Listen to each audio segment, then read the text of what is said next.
following is a flash flood warning from the National Weather Service. For the following county, Marshall County, Illinois. The National Weather Service in Lincoln has issued a flash flood warning for Marshall County in central Illinois, Stark County in north central Illinois until midnight at 6 o'clock p.m.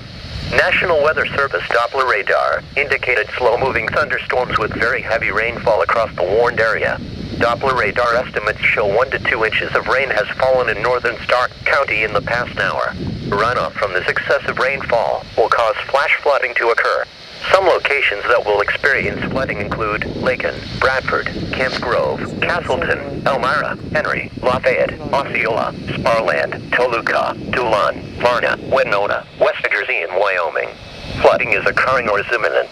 Most flood-related deaths occur in vehicles. Do not attempt to cross water-covered bridges, dips, or low water crossings. Never try to cross a flowing stream, even a small one, on foot or in a vehicle. All right. Thank you.